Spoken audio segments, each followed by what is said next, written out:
de naissance. Si vous mettez l'enfant qui vient de naître dans des conditions telles que soit exclu non seulement ses propres protéines, ça passe encore, il les a, mais tout ce qui est étranger, c'est-à-dire les germes, les levures, les fanères, les poils, des chiens, des chats, des ceci, des cela, toutes les protéines étrangères qui sont ce qu'on appelle des allergènes, c'est-à-dire qui entraînent des réactions immunitaires de rejet. Il les tolère pas puisqu'il ne les connaît pas. Il devient ce qu'on appelle allergique. Quand il sera confronté, au bout d'une certaine période, après la période de tolérance immunitaire, à ces protéines, il les refoulera. Il aura une réaction de rejet. Alors c'est tellement curieux que si vous naissez, si votre date de naissance est à la fraction dans nos régions et avec notre climat, en mars-avril, c'est-à-dire au moment où il y a le moins d'allergènes, le moins de pollen et ainsi de suite, au décours de l'hiver où il n'y a rien du tout, vous avez 5 à 6 fois plus de chances d'être allergique au pollen que si vous naissez au moment où il y en a beaucoup, c'est-à-dire au mois d'août. Ça, c'est la statistique qui parle. C'est pas moi, vous lirez le journal d'allergologie. C'est une chose absolument classique et définie statistiquement. Mais alors, vous avez beaucoup... Alors, à tous égards, vous le voyez. À telle enseigne que c'est tellement évident que le congrès de Berlin qui s'est tenu en juillet dernier, qui a réuni quelques milliers d'allergologues, de pneumologues et ainsi de suite, a abouti à la conclusion qu'il fallait admettre la théorie hygiénique. Qu'est-ce que la théorie hygiénique? Ça veut dire que l'excès d'hygiène, n'est-ce pas, au stade néonatal, est inducteur d'allergie. Donc c'est une chose sur laquelle on s'est battu pendant quelques années, n'est-ce pas, qui arrive maintenant à maturation, à maturité plutôt, et qui est la reconnaissance. Il reste à exploiter cette donnée qui, vous voyez, est toute simple. Et qui procède d'ailleurs d'une donnée absolument classique que vous trouverez dans n'importe quel précis à l'usage des étudiants, qui remonte à 50 ans ou 100 ans, peu importe. Et il faut l'exploiter. Alors, comment l'exploiter? Il y a une chose, il y a un moyen qui est tout simple. Je m'excuse, ça a l'air tellement primaire, tellement élémentaire, que ça paraîtra incrédible si vous voulez les mettre. Et pourtant, ça réussit à tous les coups. Vous prenez dans le sac d'un aspirateur domestique ce qu'il a aspiré au mois d'août, c'est-à-dire à la période où il y a le plus de spores, où il y a le plus de fanères, où il y a le plus de pollen et ainsi de suite. N'est-ce pas? Et où il y a le moins, pour les enfants qui naissent à cette période-là, juillet, août, et où il y a le moins d'allergies. En plus, la statistique est là. Vous prenez un peu de poussière,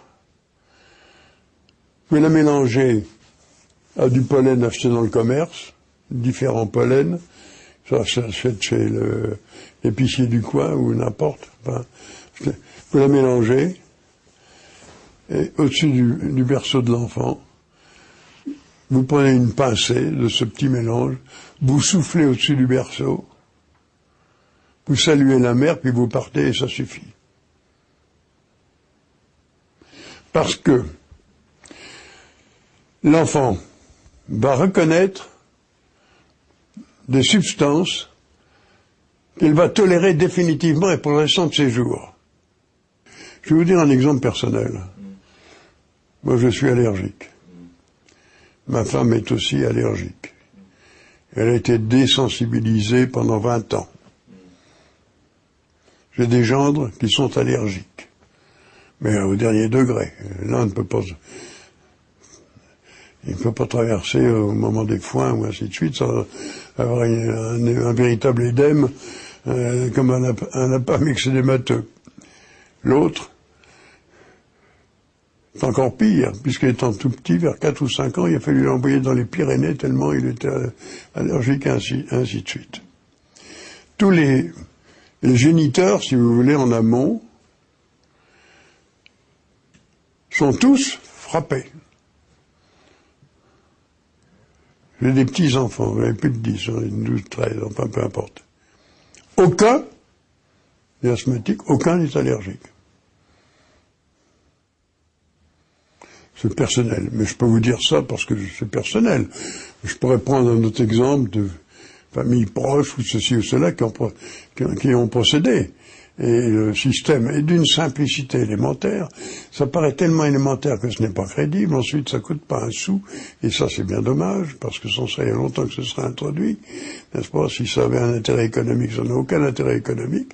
Mais ça nous ramène, si vous voulez, à une situation qui était celle du 19e siècle, n'est-ce pas, où les femmes accouchaient chez elles, au milieu de substances qui étaient allergéniques, qui stimulaient, si vous voulez, la chose, et chose qui s'est perdue. Vous connaissez encore des femmes qui accouchent à domicile?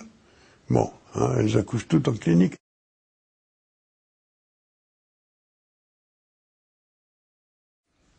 Un enfant qui naît, si on le met en contact, même de rien du tout, il est en période de tolérance immunitaire. On peut lui greffer un organe quelconque. Et il l'acceptera sans rejet. On a sorti ça il y a une quinzaine d'années, je ne sais plus, enfin peu importe, ça n'importe pas. Et les Canadiens viennent d'en donner la preuve. Ils ont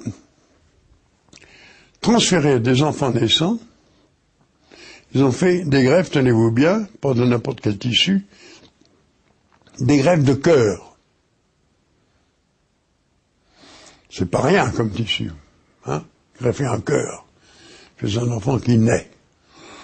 On ne peut pas plus traumatisant, si l'on peut dire. Mais ces enfants, bien sûr, ils avaient une anomalie cardiaque telle qu'il fallait y faire quelque chose ou ils mourraient. Et, sur une dizaine d'enfants, ils ont fait cette greffe de cœur. Sans la moindre médication, sans sérum anti-lymphocytaire, sans cortisone, sans rien du tout.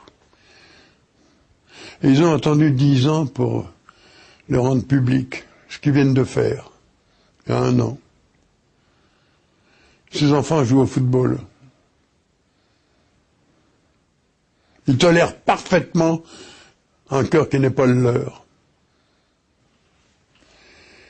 Si à un enfant qui vient de naître, vous le mettez en contact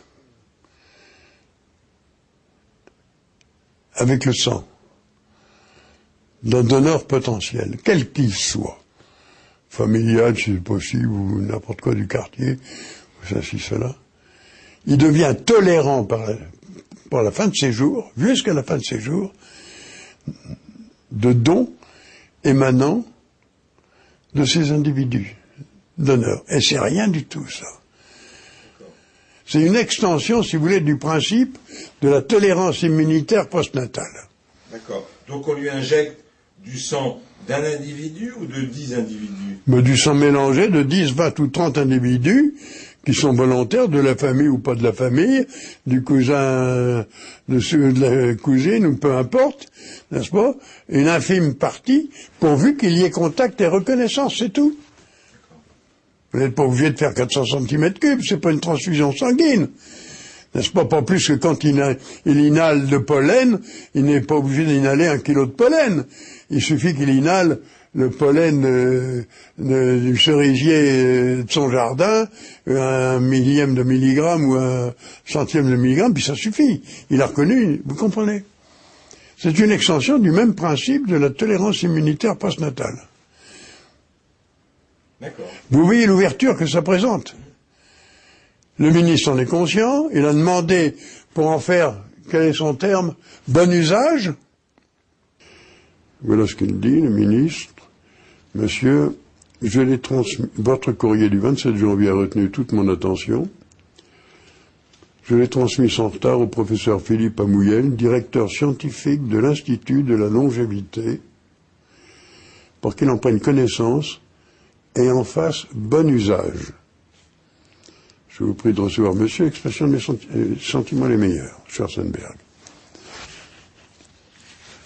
Lettre de l'Institut Pasteur de Lille, de l'unité d'épidémiologie et de santé publique, de l'INSERM, professeur Philippe Amouyen, monsieur et cher confrère. Bon, je ne vous lis pas toute la lettre, je vous dirai simplement la réponse qui est faite indirectement au ministre. Le projet que vous proposez constitue une voie de recherche potentielle qui, malgré sa simplicité conceptuelle, et en effet on ne peut pas plus simple, risque de heurter différents obstacles, tant administratifs, pourquoi, éthiques, pourquoi, et technologiques, pourquoi.